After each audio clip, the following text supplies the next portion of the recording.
मोठ्यानं म्हणा, भेटी लागे जीव लागलीसे आस. आषाढी वारीच्या निमित्तानं सर्व वारकरी पंढरपूरला जातात. चंद्रभागेमध्ये स्नान करतात.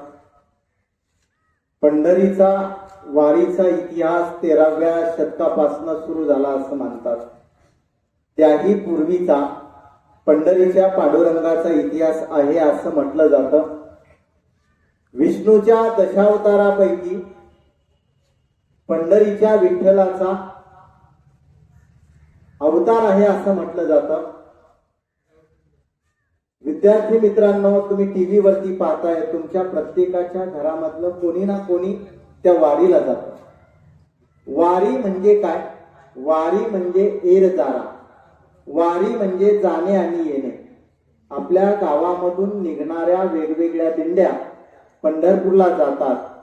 चंद्रभागेमध्ये स्नान करतात. पंढरीच्या विठुरायाचं दर्शन घेतात आणि धन्य होतात. लाखो लोकांचा जनसमुदाय पंढरीच्या विठुरायाचं दर्शन घेत असताना एकमेकाला ज्यावेळेस भेटतो त्यावेळेस तो एकमेकाच्या पाया पडतो आणि एकमेकाचा आशीर्वाद घेतो. एकमेकाला बोलत असताना आदरानं बोलतो. या माऊली, बसा माऊली, काय पाहिजे माऊली. याचा अर्थ पंढरीच्या वारीला गेलेला प्रत्येक जण एकमेकामध्ये विठ्ठल माऊलीला पाहतो, त्यामुळे तो एकमेकाला माऊली म्हणतो. विद्यार्थी मित्रांनो, जिथं आप आणि पर असा भाव नाही, जिथं उच्च आणि नीच असा भाव नाही, असा भाव नसलेला निर्विकार, निर्गुण, निर्मोही आणि निस्वार्थी भाव म्हणजे पंढरीची वारी. पंढरीच्या वारीचा पहिला वारकरी कोण आहे? तर पंढरीच्या वारीचा पहिला वारकरी महादेव आहे. ज्यावेळेस महादेव पंढरीच्या विठुरायाच्या दर्शनासाठी गेले, विठ्ठल एवढे आनंदित झाले कारण त्यांचा तो पहिला भक्त जो की विठुरायाचं दर्शन घेण्यासाठी आला. पंढरीच्या विठुरायानं महादेवाला डोक्यावरती घेतलं, त्यामुळे आजही पंढरीच्या विठुरायाच्या डोक्यावरती महादेवाची मूर्ती आपल्याला दिसते. विठुरायाचं एवढं महात्म्य आहे, तरी परंतु विठुराया कोणाजवळ नतमस्तक झाला? विठुराया कुठे थांबला? तो एका मातृभक्तापाशी थांबला, तो एका पितृभक्तापाशी थांबला. सगळे भक्त येत होते, पण एक भक्त असा होता, तो पंढरीच्या विठुरायाकडे न येता आपल्या आई वडिलांची सेवा करत होता. हे सगळं पाहिल्यानंतर पंढरीचा विठुराया आश्चर्यचकित झाला. ते दोघं जण तिथे गेले आणि तिथे गेल्यानंतर, अरे पुंडलिका इकडे बघ, मी आलोय. पुंडलिक बघायला तयारच नाही. अरे मी साक्षात विश्वेश्वर आहे, साक्षात मी ईश्वर आहे, तो माझ्याकडे बघ.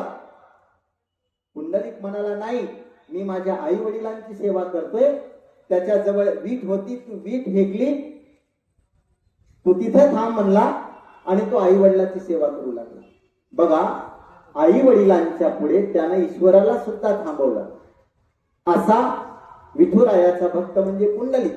आता तुमच्यामध्ये किती पुंडलिक आहेत?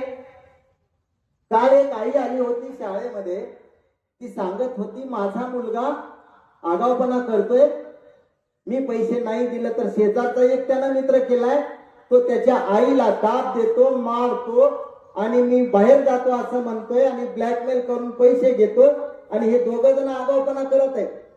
विद्यार्थी मित्रांनो, या वारीमध्ये आपण हे लक्षात घेतलं पाहिजे, किमान आपण मातृभक्त पितृभक्त झालं पाहिजे. आई वडिलांच्या आशा, आकांक्षा, स्वप्नांचं जे विश्व आहे ते पूर्ण करण्यासाठी आपण प्रयत्न केला पाहिजे. आषाढीच्या वारीमध्ये आणि या वारकऱ्यांमध्ये संत सेनानावी असेल, संत गोरा कुंभार असेल, जना असेल, मुक्ता असेल, हे सर्वजण वेगवेगळ्या जाती धर्मांची लोक एकत्र येऊन त्यांनी समतेचा संदेश दिला. आपण पण समतेचा संदेश देऊया, विठ्ठलाचं स्मरण करूया. म्हणजे फक्त देवाचं स्मरण नाही, तर त्याच्यातून आपण मातृभक्ती, पितृभक्ती, आपल्यामधला अहमपणा नष्ट करणं, समोरच्याला मान देणं, समोरच्यामध्ये ईश्वर पाहणं, हे जर केलं तर वारीचं सार्थक होईल. आपण सर्वजण याचं स्मरण करूया. ओके.